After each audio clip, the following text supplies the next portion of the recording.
Siamo ancora una volta in compagnia del dottor Adriano Madaro e questa volta non commenteremo le vicende della Cina, ma commenteremo questa vittoria dei democratici, quasi inaspettata per alcuni, però in realtà i dati delle ultime settimane, insomma, propendevano per questo. Biden vince, è il nuovo presidente degli Stati Uniti. Quali sono gli effetti per l'Europa? Quali sono gli effetti ovviamente per gli americani, per i cinesi anche, ma soprattutto che presidente sarà Biden? Beh, la vittoria di Trump veramente io non l'ho mai pensata, perché l'America è realmente spaccata in due, si vede con questi risultati. Non pensavo invece che ci fosse così poca differenza tra l'uno e l'altro, questo sì. Pensavo che Biden vincesse con una molta maggiore larghezza, insomma, di voto. Cosa può accadere? Adesso è una bella situazione, nel senso, da un punto di vista anche giornalistico, così di osservatore. È una situazione molto pericolosa. Molto pericolosa all'interno dell'America perché sicuramente una parte di repubblicani, di sostenitori di Trump, non accetteranno la vittoria di Biden. E quindi mi pare che ieri c'era una notizia molto pericolosa che nell'Ovest, negli stati centrali e soprattutto verso l'Ovest, quelli dove Trump ha vinto di larga misura, c'è stata una corsa ad acquisto di armi. Parlavano di circa 5 milioni di americani nuovi detentori di armi, ma armi non una pistola o qualcosa per il tiro a segno, armi da guerra. E si è visto proprio l'assalto a questi grandi supermercati di armi, è una cosa impressionante. Addirittura compravano le armi ai bambini di 7 anni per fare la prova del tiro a segno e minacciando che hanno un nemico da abbattere, che sarebbero i democratici. Ora, una cosa così non è mai accaduta negli Stati Uniti, che è il paese per principio della legalità, insomma, di, come possiamo definire, una democrazia che è sostanziata dall'essere radicata profondamente nella cultura dell'Occidente. Tanto è vero che gli Stati Uniti hanno ambito e continuano ad ambire a essere la guida del mondo libero, democratico, evoluto, ma in questo caso stiamo precipitando nel baratro. Allora, intanto un grosso problema di politica interna e di confronto tra i due grandi partiti americani, che sono i repubblicani da un lato e i democratici dall'altro. Questo per quanto riguarda l'America in sé. Quindi vedremo probabilmente delle giornate molto brutte, anche sanguinose, speriamo di no, però così è. Per esempio la California, dove ha vinto Biden con 55 grandi elettori.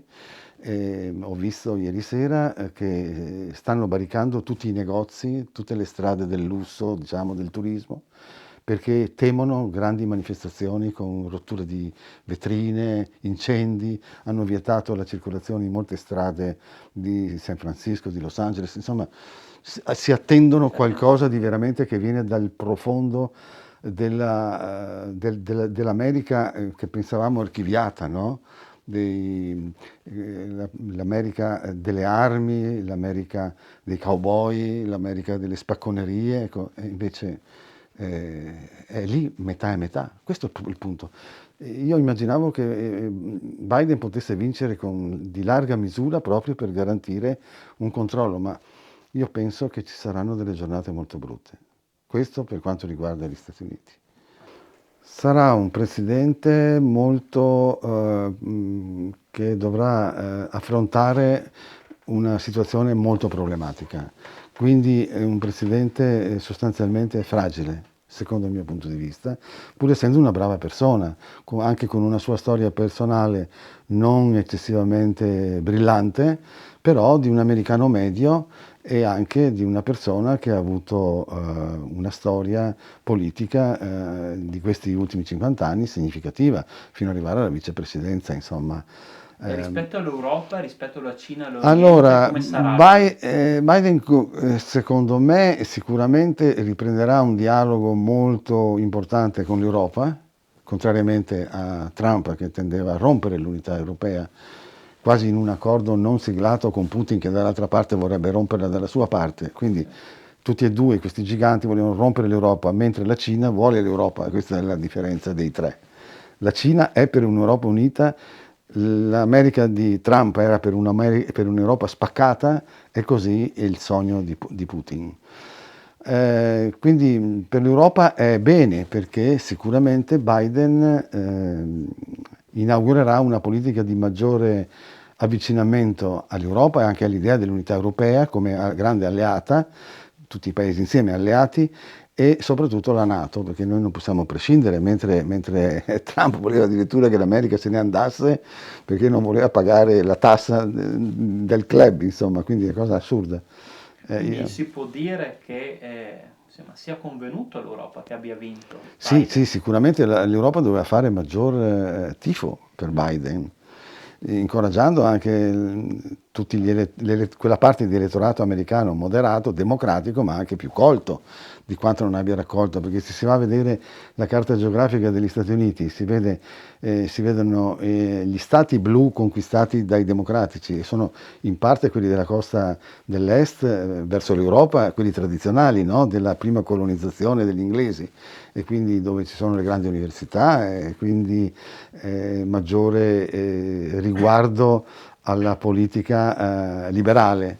Mentre lui ha vinto in gran parte negli stati del centro-ovest, che sono quelli agricoli dei contadini, delle grandi aziende agricole, dei grandi allevamenti bovini come il Texas, dove c'è molto poca cultura, e ancora Biden ha vinto sulla costa occidentale della California, che è un altro grande serbatoio di cultura e per le tecnologie. Quindi diciamo che l'elettorato americano moderato da un lato, comunque liberal diciamo, e sicuramente più colto, ha votato Biden. E quell'elettorato più grezzo, quello che corre alle armi, ha votato Trump, e questo è un grosso pericolo. Questa è l'Europa. Per quanto riguarda l'Italia, noi siamo in una posizione in bilico. Perché? Perché 2 anni fa, nel 2018, l'Italia ha firmato con la Cina il famoso accordo dei 5G e quindi di collaborazione della Via della Seta, il progetto di Xi Jinping della Via della Seta. E in quel momento c'era il governo giallo-verde. Trump ha immediatamente chiamato a Washington Giorgetti della Lega per dire: cosa fate? Perché se noi dobbiamo mollare l'Italia, siamo nemici, siamo contro. Lì non si sa bene che cosa sia stato risposto, perché era il momento in cui è cambiato il governo in rosso-giallo. Per l'Italia sicuramente è meglio, e infatti mi pare che già nelle nostre zone del Vado Biodanese idealmente hanno già brindato gli amici del Prosecco, perché aveva imposto, mi pare, dei dazi e c'era il pericolo di andare oltre, ma anche tutto quello che poteva essere l'economia italiana daziata dal doganiere Trump, come ha voluto fare con la Cina, avendo poi di contro che la Cina gli ha alzato i dazi rovinandogli l'agricoltura americana.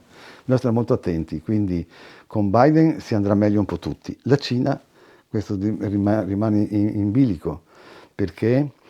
Perché non credo che si discosterà di molto dall'obiettivo trumpista americano di contrapporsi alla Cina. Alla crescita della Sì, Cina. sì. Biden lo farà in una maniera meno violenta, lo farà in una maniera più ragionata, ma sicuramente, dal mio punto di vista, interpreterà quella che è l'America nei confronti della Cina, che questo rapporto è stato guastato dai 4 anni di Trump, ma veramente guastato molto, fino al punto di arrivare che la Cina dice: se volete la guerra siamo pronti, la facciamo. Siamo arrivati a questo, cioè hanno superato a pie pari anche la guerra fredda. Siamo alla vigilia di una guerra calda. Quindi, però con Trump non si sarebbe fatta questa guerra, questo è il punto, perché Trump è uno che sicuramente ha detto e ha agito in tanti modi scriteriati, però alla fine non ha tirato una bomba da nessuna parte, e addirittura pensava di avere il premio Nobel per la pace perché si è incontrato con Kim Jong-un della Corea del Nord. Quindi potrebbe essere che magari vi sia maggior feeling con l'esercito americano da parte di Biden che di Trump, che voleva essere il grande comandante supremo, che decideva lui al di là di tutti, no? Decideva per la CIA, decideva per l'FBI, decideva per l'esercito. Invece l'America è molto complessa, il presidente. Colpo di scena, insomma. Colpo di scena. Io direi così una frase molto a effetto, di dire che per i cinesi però forse andava meglio se fosse stato rieletto Trump, Sì, perché in questi 4 anni ha avuto modo di conoscerlo molto bene, di sapere e di anticipare le mosse. E quindi non si erano che preoccupati granché se non rispondendo, addirittura dei portavoce rispondevano a lui, non mai direttamente Xi Jinping, dei portavoce del Ministero degli Esteri rispondevano a Trump. Quindi lo hanno calcolato come uno un ragazzaccio che dice le cose, tira una sassata, nasconde la mano, ma in realtà poi non si impegna a fare una cosa veramente di una guerra sul serio contro la Cina. Gli interessava più avere un primato sull'economia, sulla tecnologia, più il business, ecco. Era tutta una spinta per avere più business con la Cina e cercando di fermare la Cina che è così lanciata verso il primato mondiale, di portarle via il ruolo. Io direi che i cinesi non sono contenti di aver perso i loro agenti alla Casa Bianca.